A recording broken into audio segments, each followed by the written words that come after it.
Hello, and welcome to One-on-One with Robert Doar. I'm your host, Robert Doar, and thanks for tuning in today. As president of the American Enterprise Institute, I have the unique privilege of working with America's greatest policy experts. These scholars focus on policy issues in the fields of education, economics, energy, foreign and defense, and so much more. Subscribe to this podcast for exclusive access to in-depth discussions on the most pressing policy issues. Together, with my guests, we'll challenge political preconceptions, explore innovative ideas, and create, I hope, a freer and safer world.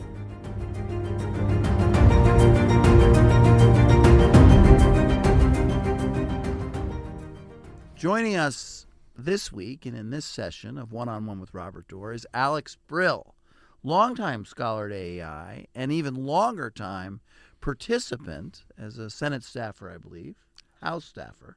Sorry, it's okay. He shook his head. He's nodding his head at me. I'm wrong already, right out of the gate. It's okay. We won't re-record because that's the way this is. It's informal, Alex. All right. Okay. We're not as uptight as you. You can relax. House staffer. You were on the House side. Ways and Means Committee. Yeah.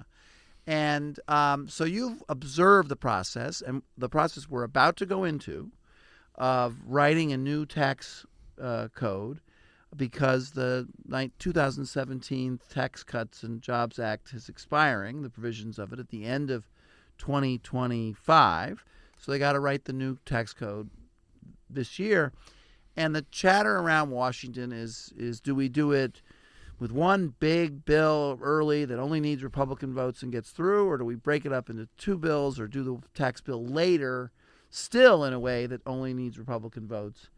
And so looking through your spyglass and with all the experience you have, give us a prediction. When are we going to have a tax bill done, and which one will it be? Will it be done really quickly, or will they take well into the year? So thanks for having me on, Robert. The tax policy is definitely going to dominate much of the 2025 policy agenda and policy arena here in Washington. There is for sure a conversation about reconciliation. That's the process by which laws can be passed using a simple majority in the Senate, which would allow the Republicans to pass bills without needing any Democrat support, and whether there should be one or two of those reconciliation instructions. We are in the middle of fiscal year 2025, so there's an opportunity to do a 2025 budget reconciliation, and then in the fall they could do a second one. That's one of the hottest topics is how to structure and how to time this. In part, there's a desire to do some non-tax measures early in the year to give the president some big political wins, some issues related to the border security, and to carry the tax bill later on. My advice to them, if they were asking me advice, would be an all of the above approach would be, and what I mean by that is to do a tax component to a reconciliation bill in the first 60, 90, or 120 days, and to do another reconciliation instruction for tax policy in a bill in the fall. It would allow them to break up the TCJA into components if they needed, and could allow them to also address some of the newer tax policies that the President-elect Trump has talked about on the campaign trail. Okay, we're going to get to those in a minute, those newer tax policies, but that's an interesting approach, and I kind of like it. Are there some things you think are ripe right now that they could get out of the way that would be in the early reconciliation bill? Yeah, so, I mean, the TCJA was such a massive bill. It had all sorts of provisions. One thing to keep in mind, of course, is the fact that not all of them are expiring. Some of the provisions from TCJA are permanent, particularly the corporate provisions, the reduction in the corporate tax rate. But on the individual side, things from the larger standard deduction to the lower marginal tax rates to the increased child tax credit to the SALT cap, all of these are set to expire, as well as certain business-related provisions, what they refer to as 199 Cap A. I think that there's a way to break it in half that could be politically advantageous. It'd be two smaller bills. They could either put some of the more popular provisions on the first bill if the first bill proves otherwise hard to pass, or they could put sort of the more pro-growth provisions on the first bill, helping ensure, create some economic confidence, policy confidence to help the economy go forward through 2025. It would sort of depend on the size and scope of the bill overall and the size of the instructions. And then the last thing I'll just say about this is, these tax instructions that come out of a budget reconciliation process are a net tax number, meaning it's the net change in taxes. The Congress could include both tax increases and decreases to get to that net number. That would be up to the Ways and Means Committee to decide. All right, so I sort of like this idea now that I'm thinking about it because we're going to get to the politics of this in a second. But if you were to just say, for instance, in the first bill, do the expiring business tax provisions, the R&D and the 100% depreciation, expensing of investments. These are relatively popular. They're popular in both parties to some extent. That's right. They're very pro-growth. Link them up with some immigration provision and some other things the president wants. Get that out of the way. And then did I think I hear you say then we'd save the individual tax provisions, which are very large tax cuts, and I think are not viewed as pro-growth as the first ones, to be done later. That's exactly right. So there's more economic juice in the provisions that you described as part of the potentially part of the first bill. Expensing, R&D, could be the 199 Cap A, and then those are popular for sure. But the ones that would remain, those are popular too. At least certain elements of them, a large standard deduction and a child tax credit, would be very difficult to vote against. So there's an opportunity to sort of carry provisions on both bills that help both bills get over the finish line. And judge that way, Alex. This is very interesting. The first one would not have as big an impact on the deficit and the debt, would it? That's correct. So, if you're like me and you sort of think I want pro-growth and I want limited impact on debt and deficit, or if any impact at all, negative, so that it makes it less a problem. I get everything I want in the first bill, and then we'll see what happens in the second bill. That's right. That's right. I mean, that would be and again, when we get to the second bill, we'll see what that is, how much appetite people have for adding to the deficit or not at that point in time, and then they would be negotiating, the duration of the extension of the individual provisions and whether or not there would be any offsets to those provisions.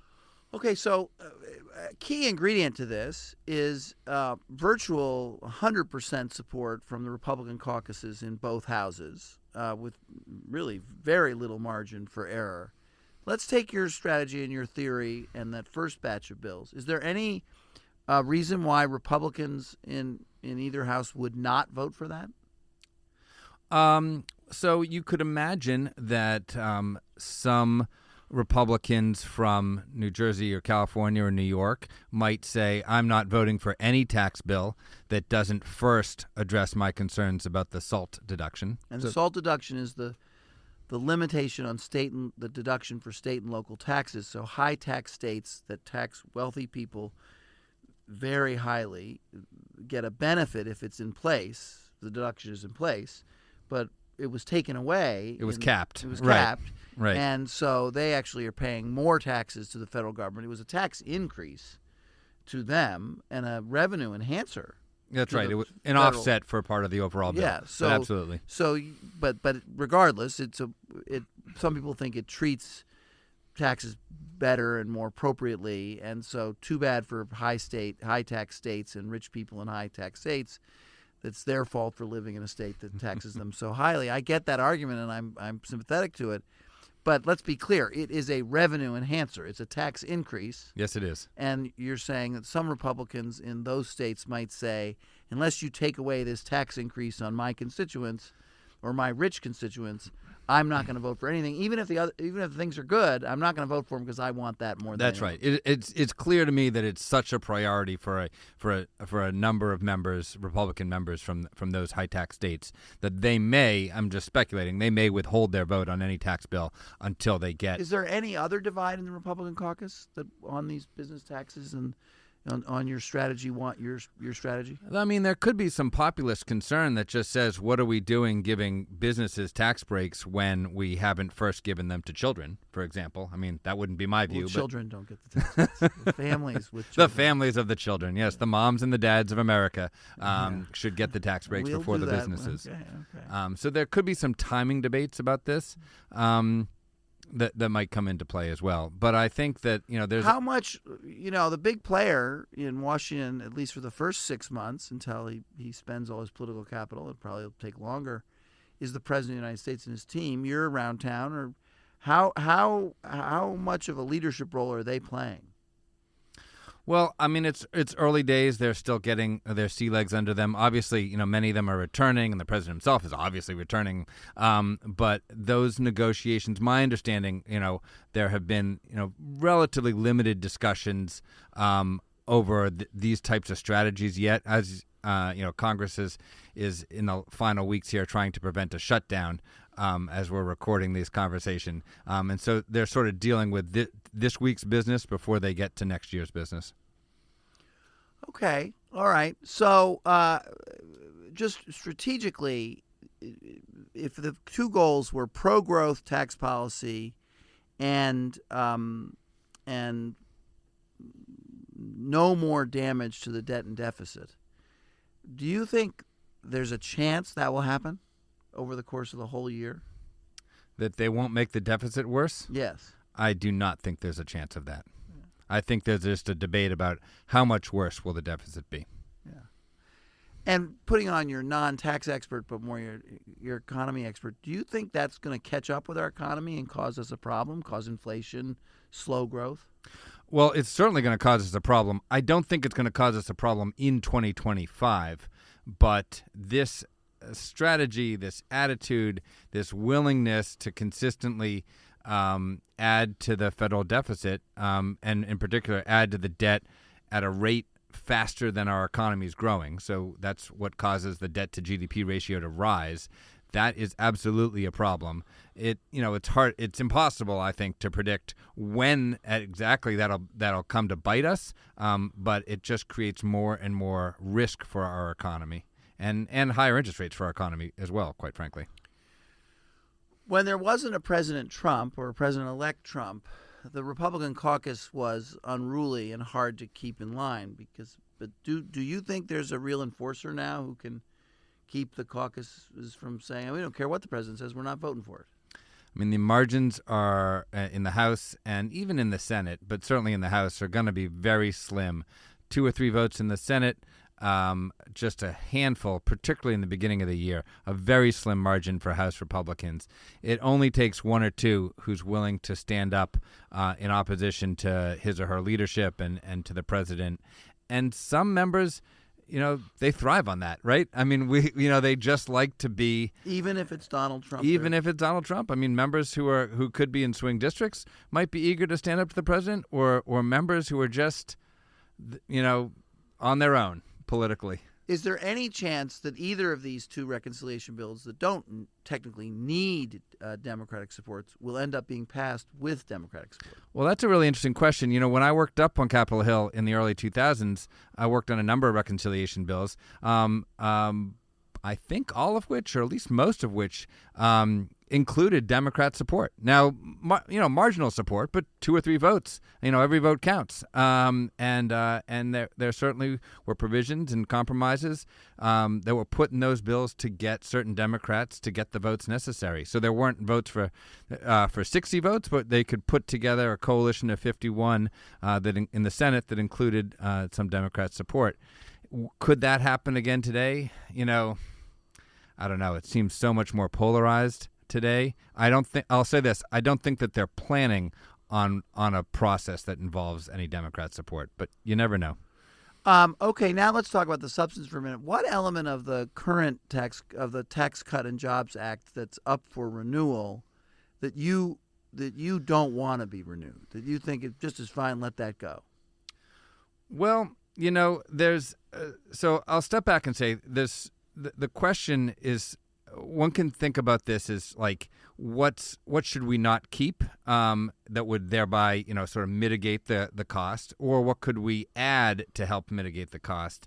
In terms of what should we not keep as a way to reduce the cost, I have some concerns about the magnitude of the child tax credit. So that's not to say I'm not pro-family, but I think that the desire to constantly increase the child tax credit over time is concerning to me. And so I think you should sort of tread carefully with respect to the CTC policy. The increase in the standard deduction was a big simplification in 2017. Really put most people on the standard deduction, and that's admirable. But it's a place where lawmakers could look to say, does it really need to be exactly as large as it is? Maybe we could slow its growth. Maybe we could curtail it a little bit. Those would be ways to broaden the tax base without having to raise marginal tax rates. Mm-hmm. Okay. What about the marginal tax rates? So, I've been surprised how many people have said, oh, the rates were pretty low anyway, and who cares, 1 point or 2 points, lower. It's not, nobody really knows, doesn't really make much of a difference.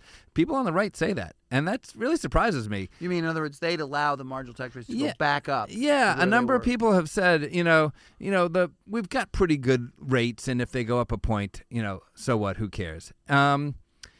And I disagree with that. I mean, I think that we really do need to fight to keep the rates as low as possible, because as the rates go up, they cause all sorts of distortions. It's not just the decision to work or not. It could be the decision about how much to work, or it could be the decision about whether you want to take your compensation in the form of cash or in the form of some other benefit, which is tax-free. And so the higher the marginal rates, the more distortionary they are across a whole range of decisions that we make. And I think we should make a big effort to fight to keep those rates low.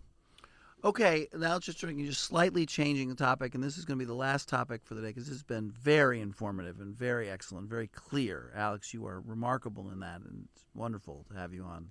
So thank you.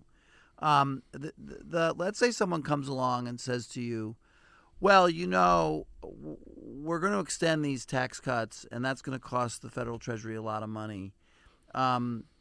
We may even add some new tax cuts and make it even worse. But we've got these $1.2 trillion worth of tariff revenue coming in.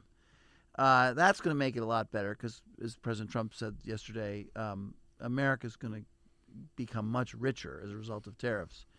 Do you buy that? As a matter of accounting, this is what some people have referred to as a rhetorical offset.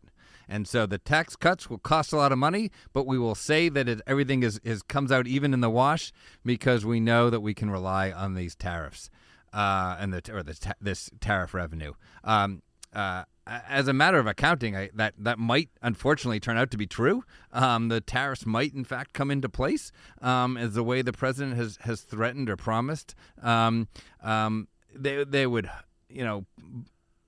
hopefully be temporary in nature if they do. But I honestly don't think that we're going to get the worst version of the president's tariffs policies. I think we're going to get some tariffs, and I think that's going to be bad for us. But I don't think we're going to get the enormous $1,000 per family tax credits, tariff policies rather, that he has talked about in the campaign trail. And in that sense, I don't think it's going to offset the cost of the TCJA extension. Well, but wait a minute. But you did concede that it is revenue, and it will lead to some additional revenue coming into the federal coffers. And while it can't be counted in the reconciliation process, it can be counted. It would be counted in the overall fiscal evaluation of the. Yes, in principle, then in that sense, yes, there will be tariffs. There will be more revenues as a result of those tariffs. There will be less deficit as a result of those tariffs.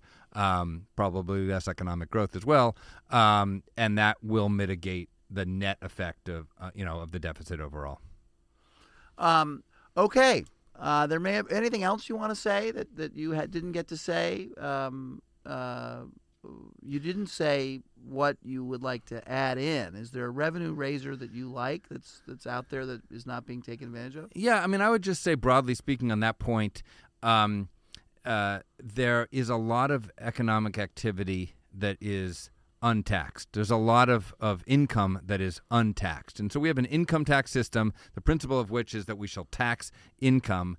And I think it's worth remembering that a lot of our income is exempt. And I can give one example might be employer-provided health insurance. And so the employer gets to deduct that health benefit, and the worker does not need to consider it as income. And so bringing some of that into the tax base would raise an enormous amount of money without changing the progressivity of the tax code. So there's now that's not easy to do. I'm not saying the politics of that is easy, but it's an example of the fact that there's a lot of activity, a lot of income that remains exempt or excluded from the tax code. And I would hope that lawmakers at least ponder, try their best to try to continue to broaden the tax base as a way to finance lower marginal tax rates. Okay, and with that, we'll call it a day and thank Alex Brill very much, and we'll come back later in the year to see how this all plays out. Thank you. Thanks for having me.